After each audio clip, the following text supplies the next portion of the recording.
তাকে এত হাইলাইটস করে তার কথাটাকে এইভাবে প্রমোট করার মধ্যে স্বতন্ত্র সংসদ সদস্য রুমিন ফারহানার কথা বাদ দিয়ে যদি তার মতামতকে কেন্দ্র করে আমি আপনার কাছে প্রশ্ন রাখতে পারবো না। রুমিন ফারহানাকে নিয়ে মানে সংসদ সদস্য ওনাকে যে দ্বিতীয়বার আরেকজনকে প্রশ্ন করলেন, এখানে আমার তাহলে জি বলেন। এটা হলো আমাদের কিন্তু আজকে 255 জন ভোট দিয়ে প্রার্থী মানে 255 জন, আমরা কিন্তু সবাই কিন্তু এক এক এরিয়াতে আমরা কিন্তু সবাই নির্বাচিত প্রতিনিধি। তো আপনি 6 জন দেননি, এখানে মির্জা আব্বাস সুস্থ একটা সবার একটা সবারটাই জানি, আপনি কারোটা উল্লেখ করলেন না। এমন একজন ব্যক্তিকে সে দেয়নি, একাত হলে যে ওনারা তো জানতো গণতন্ত্রের প্রতি শ্রদ্ধা থাকতে হয়, ভোটের প্রতি যদি আপনার শ্রদ্ধা থাকতে হয়, উনি আজকে এখানে আসতেন, উনি তো আজকে সংসদেই যান নাই, তাহলে একজন যাননি তাকে এত হাইলাইটস করে তার কথাটাকে এইভাবে প্রমোট করার মধ্যে স্বতন্ত্র সংসদ সদস্য রুমিন ফারহানার কথা বাদ দিয়ে যদি তার মতামতকে কেন্দ্র করে আমি আপনার কাছে প্রশ্ন রাখতে পারবো না। 255 জন আমরা ভোটটা দিলাম, তাহলে আমাদের মতামতের কোনো গ্রহণযোগ্যতা বা এটা আমাদেরকে আপনি এইভাবে মূল্যায়ন করবেন না যে আমরা গণতন্ত্রের প্রতি মানে শ্রদ্ধা সংসদ সদস্যের প্রতিক্রিয়া আমি আপনাকে জিজ্ঞেস করতে পারবো না, আপনার প্রতিক্রিয়া যেমন আমি আরেকজনকে জিজ্ঞেস করতে পারবো না। কিন্তু আপনি কি তাহলে কি আমাদের কিছু আমি দুজনকে জিজ্ঞেস করতে পারবো না? এইভাবে একটা নেগেটিভ একটা কমেন্টকে আপনি যেভাবে প্রমোট করলেন, উনি ওনার প্রতিক্রিয়া জানিয়েছে, আমি আমার জায়গা থেকে আমি মানে একজনকে আমার জায়গা থেকে বলছি যে এখানে আমার 255 জন মানুষ একটা গণতান্ত্রিক চর্চার মধ্যে থেকে আমাদের দেখেন এখানে পদ্ধতিগত ওনাদের মনে কষ্ট আছে, কিন্তু ওনারা কিন্তু সংসদে গিয়েছে। আমি সাধুবাদ দিদি, কিন্তু আমি কার্পণ্য করিনি। আমার কথা হলো যে আমরা বলতে দ্বিধা নেই, নেগেটিভ একটা টুলকে এইবার টিউনিং করে গণতন্ত্রকে সৌন্দর্য দেওয়া যায় কি? আমি আপনাকে বিনীতভাবে আমার অনুভূতিটা আমি এই ব্যাপারে বললাম। অনুরোধ জানাচ্ছি, আমিও আপনাকে বিনীতভাবে অনুরোধ জানাচ্ছি যে একজন সংসদ সদস্যের প্রতিক্রিয়া আমি সেটা পজিটিভ হোক নেগেটিভ হোক আমি সেটা জানতে চাইবই, কারণ উনি একজন সংসদ সদস্য এবং উনি একসময় আপনাদের দলের নেতা। জ্বালানি খাত নিয়ে অনেক কথা হচ্ছে, মূল্যস্ফীতির কথা চলেই আসলো, এই দুটো ব্যাপারে কি বলবেন? বিশেষ করে এই যে গ্যাস সংকটের কথা জনাব মাসুদ কামাল বলছিলেন, একই সাথে বিদ্যুতের কথা বলছিলেন যে সাধারণ মানুষ কিভাবে রয়েছে ঢাকার বাইরে 14 ঘন্টা পর্যন্ত লোডশেডিং, তাদের ওই লোডশেডিংটা নিতে হচ্ছে প্রতিদিন। একটু বলবেন যে সেই জায়গায় সরকারের এখন পর্যন্ত তাদের যে গৃহীত পদক্ষেপ বলি বা পরিকল্পনা বলি, এখান থেকে কিভাবে বের হয়ে আসবে বা কি সরকার ইতিমধ্যেই আপনার অফশোরে মনে হয় 100টা অফশোর অনশোর মিলিয়ে 100টা গ্যাস কূপ তৈরি করার উদ্যোগ নিয়েছে, এবং এটা কিন্তু আপনি বিদ্যুতের কিন্তু শর্ট টার্ম জ্বালানি খাতের শর্ট টার্ম ম্যানেজমেন্টে কিন্তু আপনি যেতে পারবেন না, বিকজ এই প্রবলেমটা কিন্তু আমি নিজেও জ্বালানি খাত নিয়ে লেখালেখি করতাম এক সময় ঢাকায় যখন আমি গণমাধ্যমে ছিলাম। আমাদের এই আজকে বিদ্যুৎ এবং জ্বালানি খাতের যেই পরিস্থিতিতে এসে আমরা উপনীত হয়েছি, এটা কিন্তু আমাদের গত 25-30 বছরের যে অব্যবস্থাপনা, এবং আমি বলবো যে এনার্জি খাতের যে যথাযথ ব্যবস্থা না নেয়ার, একটা সুপরিকল্পনা না নেয়ার কুফল কিন্তু। আচ্ছা, সেটার সাথে কি জনাব মাসুদ কামাল আপনি কি একমত হবেন? বলছিলেন যে জ্বালানি খাতের যে বিপদ বা যে সংকট দেখা যাচ্ছে সেটা এক ধরনের লম্বা সময়ের একটা ফল, গত 25-30 বছরের সুব্যবস্থাপনার অভাব বলছিলেন ডক্টর মারুফ মল্লিক। কি বলবেন আপনি? দেখেন, এটার পিছনে অনেক কারণ আছে। আওয়ামী লীগ সরকার যেভাবে জ্বালানি ব্যবস্থাপনাকে হ্যান্ডেল করেছেন, এখানে বিরাট অপচয়ের ব্যাপার স্যাপার আছে। তারা অনেকগুলি জায়গায় মানে আসলে নষ্ট করে দিয়ে গেছে, এতে কোনো সন্দেহ কিন্তু নাই। কিন্তু এই কথাগুলি আপনি কাকে শোনাবেন, কাকে বুঝাবেন? কারণ সাধারণ মানুষ তখন তো বিদ্যুৎ পাইছে। আমি আপনাকে এক্সাম্পল দিয়ে বুঝাই। আওয়ামী লীগ যখন ক্ষমতা আসলো 2009 সালে, তখন আমাদের টোটাল সারা দেশে বিদ্যুৎ উৎপাদনের পরিমাণ কত ছিল? 3500 মেগাওয়াটের মতো, মাত্র 3700 মেগাওয়াট, এরকম আমি যতটুকু জানি। 48 ছিল, কখনো পাইতাম না বোধহয়। হচ্ছে ওই ফখরুদ্দিন মঈনুদ্দিনের সরকারে এক সময় হাইয়েস্ট 4500 বা 4600। ধরেন আমরা 5000-এর নিচে, কিন্তু সেইটা এখন আমার চাহিদা কত? এখন আমি কত ইউজ করি? প্রায় 16,000 আমার এখন কিন্তু চাহিদা তৈরি হয়েছে। তার মানে কি, মানুষ তো অভ্যস্ত হয়েছে। আগে তো এত বিদ্যুৎ মানে মানুষ ব্যবহারও করতো না, গ্রামাঞ্চলে তো বিদ্যুৎ ব্যবহারও হতো না, মানুষ তাল পাখাই ইউজ করতো। এখন এই যে আমার চাহিদা বেড়ে গেছে, এখন আপনি বলতে পারেন আওয়ামী লীগ তো চাহিদা বাড়াই দিছে, ঠিক আছে। আমার 16,000 মেগাওয়াট আমার চাহিদা আছে, উৎপাদনের সক্ষমতা কত? প্রায় 28,000-এর মতো বলা হয়। হ্যাঁ, 28,000-এর মতো। তো এই বাড়তিগুলোর জন্য কিন্তু আওয়ামী লীগ কিন্তু পে করছে। এবার আওয়ামী লীগ তো বসে বসে পে করছে রে ভাই, তো অপচয় করছে। কার টাকা দিছে? ওর বাপের টাকা দিছে নাকি আমার আপনার টাকা দিছে? আমার আপনার টাকা দিছে। লুটপাটে চূড়ান্ত করছে কিন্তু, কইরা নিয়ে মানুষকে এমন এক জায়গায় নিয়ে গেছে। তো আপনি যখন ক্ষমতায় আসছেন, আপনি বলে যাই না আসেন নাই, আপনি তো যাই নিয়ে আসছেন যে ওরা তো এই আকাম করে থুয়ে গেছে।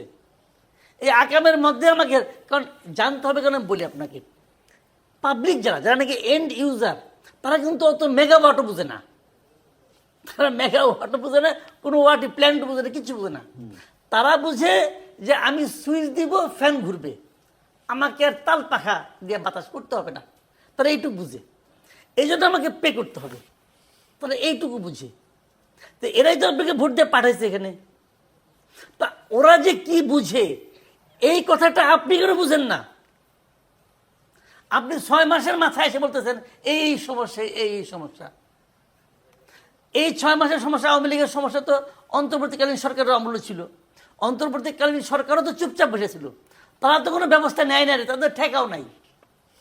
এবং ইন্টারেস্টিংলি যে বলে না, একটা ট্রেন থেকে যদি ড্রাইভার নেমে লাফ দিয়ে নেমে চলে যায়, তারপরে কিন্তু ওই ট্রেন প্রায় 5 কিলোমিটার এমনি এমনি চলে।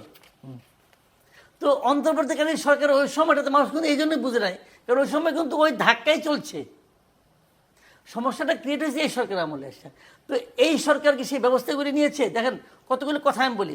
হাম নিয়ে তো কথা হয়েছে, হাম নিয়ে হামের টিকা ঠিক মতো কেনা হয় নাই। 1 জন 2 জন 3 জন লোক বলছে যে এটা হলো অন্তর্বর্তীকালীন সরকারের ভুল সিদ্ধান্ত অথবা অপরাধ বলছে। তারা মামলা করতে গেছে, মামলাগুলি নেওয়া হয় নাই। মানে এই সরকারের কাছে, এই সরকারের সমস্যার কথা আমি বলি, অন্তর্বর্তীকালীন সরকার এই দেশকে হাসিনা যে গাড্ডায় ফেলাই দিয়ে গেছিল, ওই গাড্ডার থেকে তোলার তো চেষ্টা করেই নাই, আরও খারাপ জায়গায় তারা ঠেলে নিয়ে গেছে। কিন্তু এই সরকার অন্তর্বর্তী সরকারের কোনো ভুল দেখতে চায় না। তারা সিদ্ধান্ত নিয়েছে যে ওরা কোনো ভুল করে নাই। এখন যতদিন তারা ওদেরকে ভুল দেখতে না চাইবে, ততদিন কিন্তু ওই ভুলগুলোর দায় এই সরকারের উপরে চাপবে। আমি ওই ডিটেলে যাব না, কারণ ওই কোনটার দায়িত্ব কে নিছে, কোনটা কারে বাতিল করছে, কোনটা আওয়ামী লীগের, কোনটা কার। ভাই আওয়ামী লীগের মধ্যে সবই আওয়ামী লীগের ছিল। এখন সব আওয়ামী লীগকে আপনি সরাই দিয়ে বন্ধ করে দেবেন, ওটা আওয়ামী লীগের লোক পাইছিল, ওটা অত আমি দিব না, বন্ধ করে দেবো, এগুলো অনেক কিছু আপনি করতে পারেন পলিটিক্যাল কারণে। কিন্তু ওইটার মাধ্যমে তো আপনার সমস্যা বাড়তেছে। এখন যখন লোকে বিদ্যুৎ না পাবে, দায়টা কাটে। যে আমাদের ডাক্তার জাহেদ বলতেছে যে বিদ্যুৎ না পাওয়ার দায় টোটালি আওয়ামী লীগের, এই সরকারকে দায় দেওয়া যাবে না। তার কথা হয়তো ঠিক, হয়তো উনি লজিক্যালি এটা এস্টাবলিশ করবে, কিন্তু পাবলিকের লজিক শোনার সময় আছে? সোশ্যাল মিডিয়া খুলে দেখেন এটা নিয়ে কী পরিমাণ পাবলিক ট্রল করতেছে। ট্রল তো পাবলিকও করে, ট্রল তো আওয়ামী লীগের লোকই করে। হয়তো ট্রল আওয়ামী লীগের লোকজনই করে, কিন্তু পাবলিক তো খায়। খায় কেন? পাবলিক মিলায় যে ভাই কথাটা সত্য, আওয়ামী লীগ গেছে 2 বছর আগে, 2 বছর আগে ওই দলকে তুমি দোষ দিচ্ছ কেন? তুমি কি করলা? পাবলিককে আপনাকে হ্যান্ডেল করতে হবে। জ্ঞানী লোকের ভোটে কিন্তু আপনি আসেন নাই, ওই গ্রামের লোকের ভোটে আসছেন। আপনাকে গ্রামের লোককে হ্যাপি করতে হবে, তারা যে ভাষায় বোঝে সেই ভাষায় বোঝাতে হবে। স্থাপনারও তো আলাদা আলাদা করে বিশেষত্ব থাকে, সবকিছু মিলিয়ে কি সব সমান করে দেওয়া সম্ভব সেটা? আচ্ছা, হ্যাঁ হ্যাঁ, হাসপাতাল তো গুরুত্বপূর্ণ জায়গা, এখানে তো মানুষ মারা যাবে। নিশ্চয়ই মারা যাবে না, ওখানে আপনি দিবেন কেন? ওখানে আপনি ফুল টাইম রাখেন। লোডশেডিং কিন্তু কেবল গ্রামেই হচ্ছে না, শহরেও হচ্ছে। আমি যেখানে থাকি আজকে সকালে আমার ওইখানে 2-3 বার লোডশেডিং হয়েছে। আমি তো অস্বীকার করি নাই, হ্যাঁ, কিন্তু সময়টা কতক্ষণ? বেশ দীর্ঘ সময়ই ছিল আমার এখন এখানে। আমিও ঢাকা শহরে সময়ের যে থাকি। জ্বালানির সংকটের কথা বলা আমিও ঢাকা হচ্ছে, শহরে থাকি, 10-15 মিনিট 30 মিনিট থাকে না, আমি অস্বীকার করছি না। কিন্তু গ্রামে আপনি যে রাখছেন, গ্রামে তো বিদ্যুৎ আসেই না, মাঝে মাঝে আসে।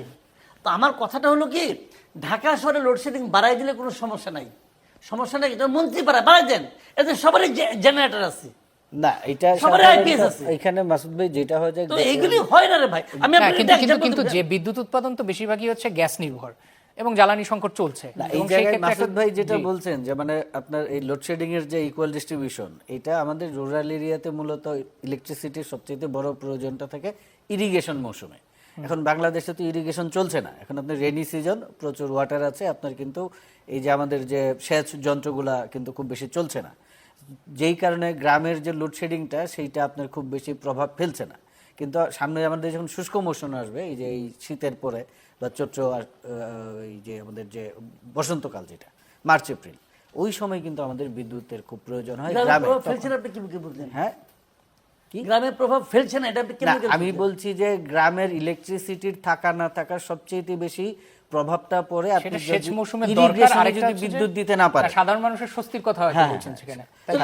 ইরিগেশন ছাড়া আর কোনো কাজ নাই। না আছে অবশ্যই, যেহেতু কিন্তু পরিস্থিতি ধরেন ইরিগেশনের সময় আপনার বিদ্যুৎ, এখন সারের মৌসুম, আপনি যদি এই সময় সারটা যথাসময়ে কৃষককে না দিতে পারেন, এটার কিন্তু ভয়াবহ প্রভাব পড়বে সারা ঠিক আছে, বছর। আমি আপনি তো আপত্তি যতই করছি না। আপনি সার দেন, আমার কথাটা হলো কি শুনেন ভাই, শহরে আমি কি ইরিগেশন করি, আমার দরকার কেন? আমার দরকার হলো এসি চালানোর জন্য। আর ওনার দরকার কেন? ওনার দরকার ফ্যান চালানোর তো জন্য। ব্যবসা প্রতিষ্ঠানও চালাতে হয়। ওখানে ব্যবসা প্রতিষ্ঠান আছে গ্রামে। নিশ্চয়ই নিশ্চয়ই। এখন গ্রামে যাই দেখেন ভাই, গ্রামে প্রত্যেকটা বাড়িতে ফ্রিজ আছে। 14 ঘন্টা 12 ঘন্টা 8 ঘন্টা বিদ্যুৎ না থাকলে ফ্রিজগুলি কি অবস্থা হয় জানেন আপনি? না, বুঝতে পারছি যে পরিস্থিতি খুব একটা স্বস্তিদায়ক নয়, কিন্তু এটাও আপনারা তাহলে বলছেন- আপনি গ্রামের সঙ্গে আপনি শহরে, আমি যখন বলি যে শহরে আপনি বাড়াই দেন লোডশেডিং, গ্রামে দেন, গ্রামে তো ইউজার, গ্রামে তো অল্প দিলেই চলে, শহরে তো বেশি দিতে হয়। তো আপনি শহরে কমালে শহরের লোকের সমস্যা হবে না, তারা বিকল্পের ব্যবস্থা করতে পারবে। গ্রামের লোকের বিকল্পের ব্যবস্থাও তো নাই রে ভাই। তো এই কথাটা তো আমার কোনো অন্যায় আবদার না। আপনার মন্ত্রী বিদ্যুৎ পাবে না, সচিব বিদ্যুৎ পাবে না, দুঃখে আপনি মরে যাচ্ছেন। মরেন না, মরেন না, দুঃখটা গ্রামের জন্য করেন, দেখবেন